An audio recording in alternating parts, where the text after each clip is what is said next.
Hello everyone, in this module we are going to learn about string arrays in NumPy, and we are going to cover what is string arrays in NumPy. Then we will discuss different types of string operation in NumPy array. So let's start with the first topic, that is what is string array in NumPy. A string array is a container for pieces of text. That means string array can be defined as the capacity of a variable to contain more than one string value at the same time. And also string arrays provide a set of functions for working with text as a data. Now we will discuss the string operations for arrays. Basically, NumPy library contains the numpy.char module for performing NumPy string functions, and it also provides a set of string operations for NumPy arrays of type byte or string. NumPy contains the following functions for the operations on the array of strings. These functions are defined in the character array class. Now we will understand these string operations with some example. The first function is numpy.char.add. The numpy.char.add function in Python is simply used to return an element-wise string concatenation of two arrays. Basically, it is used to concatenate, or we can say add, two input arrays, and the arrays will be a string values or Unicode. It must have the same shape as the given array, and it will return element-wise string concatenation.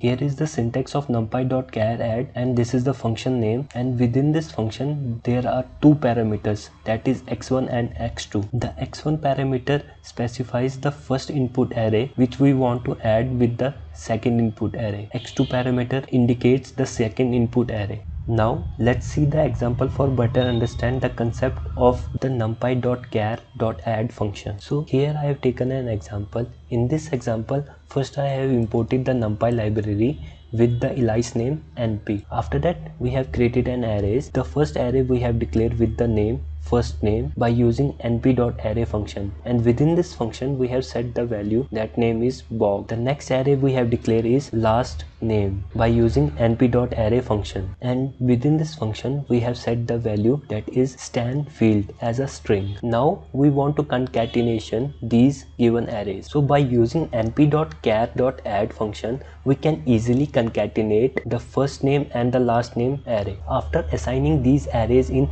function, now we want to display the concatenation array. To do this we are going to use the print statement. After executing this program, it displays the concatenation array is Bog Stanfield. Now we will discuss our next string function, that is numpy.char.multiply. In NumPy, the char.multiply function is used for multiple string concatenation of the input array. For example, if a string Sunday is multiplied by 2, then it will return a string array Sunday. Here is the syntax of numpy.char.multiply. This is the function name char.multiply, and within this function there are two parameters. The first one parameter is a. This parameter specifies the input string array, and the second one parameter is I. It specifies the number of times the element of string repeated. Now let's see the example for better understand the concept of numpy.char.multiply function. Here I have taken an example, and in this example first we have imported the NumPy module and then created a variable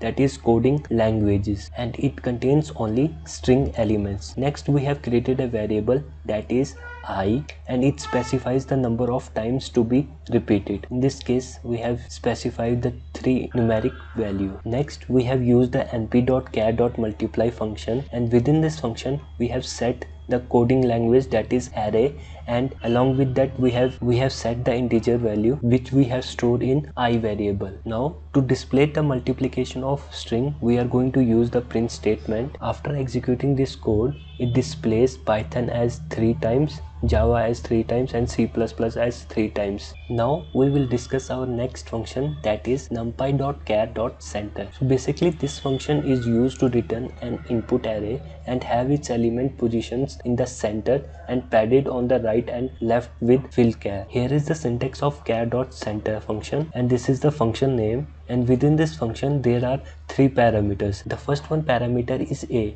This parameter specifies the input array of string on which the method will be applied. The next one parameter is width. length. This parameter specifies the length of the string. The next one parameter is fillChar. It specifies the padding character, and by default the padding character is white space. And this function always returns an input array of string that is padded with characters. Now let's see the example for better understand the concept of numpy.char.center function. Here I have taken an example, and in this example first I have imported the NumPy library and then created an array by declaring a variable social media, and within this function we have set the string value as Instagram, Facebook and WhatsApp. After that we use the np.char.center function for an array of string and use the hash character for padding the string. After executing the code, it displayed the resultant array, and within this array the string element is in the centered order and the left and right side is hash character. Now we will discuss our next function, that is numpy.char.capitalize. Basically this function is used to return an array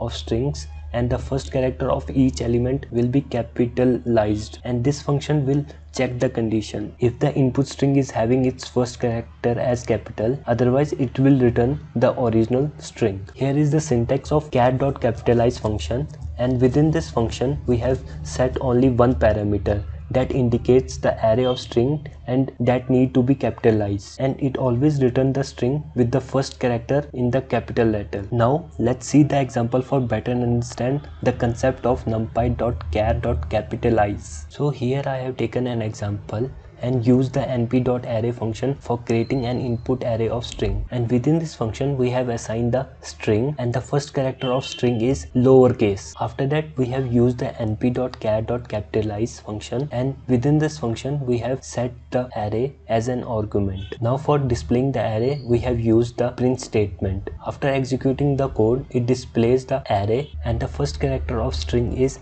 capital. Now we will discuss our next topic, that is numpy.char.title function. This function is used to convert the input array of string into a title case version. In simple word we can say that it will return the first letter of each word capitalized. Here is the syntax of char.title function, and within this function we have passed one parameter, that is array. This parameter specifies the input array on which this function will be applied, and this method will always return the title case string. Now let's see the example for better understand the concept of numpy.char.title function. Here I have taken an example. In this example we have created an input array of strings in which all the characters are in lowercase. Now when we use the np.char.title function, it will return the same input string, but the first character of the word will be capitalized. So after executing this code, it displays the same array, but the first character of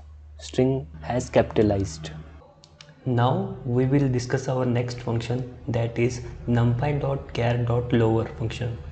This function is used to convert all the uppercase characters to lowercase characters which are present in the given input array of strings. It will check the condition. If there is no uppercase character in the array string, then it will return the same input string. So here is the syntax of numpy.char.lower function.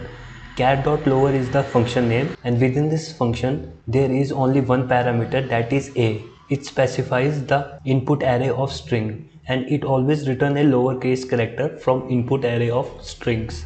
Now we will see the example to better understand the concept of numpy.char.lower function. Here I have taken an example in which first I have created a variable name, that is book name, and assigned the string in the array function. This is the array function, and within this function we have assigned the book name, and the book name will be upper and lower case characters. Next we use the np.char.lower function and pass the array of strings as an argument. Now to displaying the array we use the print statement, and after executing this code the output displays the array and the string elements has lower case characters. Now we will discuss our next function, that is numpy.char.upper. This function is used to convert all the lowercase character to uppercase characters that are present in the given input array of strings. It will check the condition. If there is no lowercase character in the array string, then it will return the same input string. Here is the syntax of numpy.char.upper function, and within this function there is only one parameter,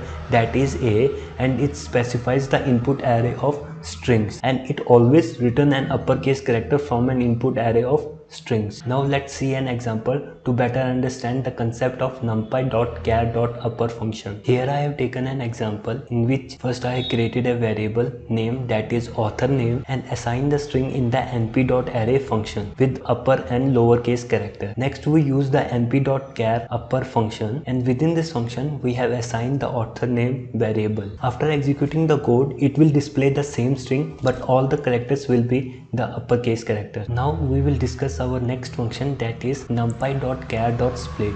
This function is used to splitting, or you can say the breaking the given string by the specified separator, and by default it takes a white space separator. So here is the syntax of numpy.char.split. Char.split is the function name, and within this function there are three parameters.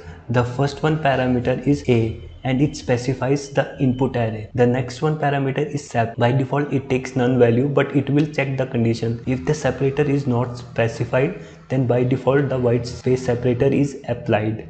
The next one parameter is max split, so it is an optional parameter, and by default it takes none value. It always return an input array in which string values are splitted. Now let's see the example to better understand the concept of numpy.char.split function. Here I have taken an example in which first I have created an array of strings, and now I want to split the string into a substring. To do this we have used the np.char.split function, and within this function we have set the array in an argument. After executing this code, it displays the array, and within this array it shows the substring of a given string. Now we will discuss our next function, that is numpy.char.strip. This function is used to return an input array with element strip, and by default this function will remove the white space from a string. So here is the syntax of numpy.char.strip. This is the function name char.strip, and within this function there are two parameters. The first one parameter is a, that specifies the input array, and next one parameter is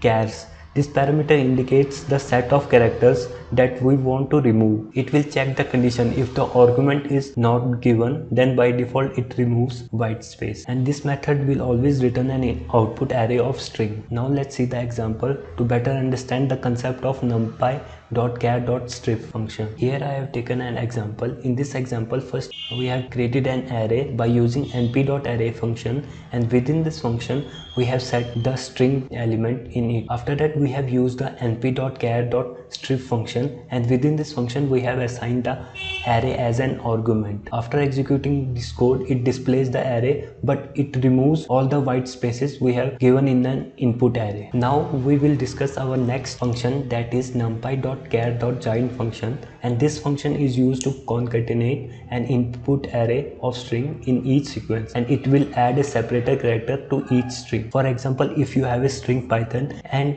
you want to use the hyphen separator, then you can easily use this function. So here is the syntax of numpy.char.join function. Char.join is the function name, and within this function there are two parameters, that is separator and sequence. The separator parameter indicates the separator characters, and the sequence character indicates the input array of strings, and this method always return an output array with the join element. Now let's see the example to better understand the concept of numpy.char.join function. So here I have taken an example, and in this example first I have created an array with the name mobile phones, and within this function we have assigned the mobile names, that is Apple, Samsung, Oppo and Nokia. Now we want to join the special characters with these mobile phone names. So to do this task, we have created another array by using the np.array function, and then we have used the np.char.join function, and within this function we have passed an arguments as a separators and the mobile phone, that is array. After executing this code, it displays the combined input array which we have given as a separators and mobile phone. Now we will discuss our next function, that is numpy.char.replace. So this function is used to replace the old character with the new character. If you want to do some modification in an array elements, like you want to replace some old character with a new character, then the char.replace function will easily replace. So here is the syntax of char.replace function, and within this function there are three parameters. The first one parameter is a. This parameter indicates the input array of string, and the next parameter is old. It specifies the old substring that you want to replace with the new, and the third one parameter is it specifies the new substring that you want to replace with substring. The next parameter is count. It is an optional parameter and it specifies the count, that means how many times the old substring was replaced with the new substring. Now we will see the example and understand the concept of numpy.char.replace function. So here I have taken an example, and in this example we have created an array with the variable name, poem name, and then we replace the given string old character of with the new one character by using np.char.replace. After executing this code, it replaces the old character with the new one. Now we will discuss our last function, that is numpy.char.decode. This function is used to decode the array of string by using the code C. Here is the syntax of numpy.char.decode function, and within this function there are three parameters. The first one parameter is A. It indicates the Unicode object or a input array. The next one is encoding. This parameter specifies the name of the encoding and it is an optional parameter. The third one is errors. This parameter specifies how to handle encoding errors. Now let's see the example to understand the concept of numpy.char.decode function. So here I have taken an example. In this example, first I have created an array by using the np.array function and initialize three strings, that is Infosys, Amazon and Wipro. Next we encode the array with CP037 encoding by using np.char.encode. After encoding the array, we have to decode the same array by using np.char.decode, and within this function we have passed the encoded array and assigned the CP037 encoding. After executing this code, it displays the decoding input array. So with this we have completed string arrays in NumPy.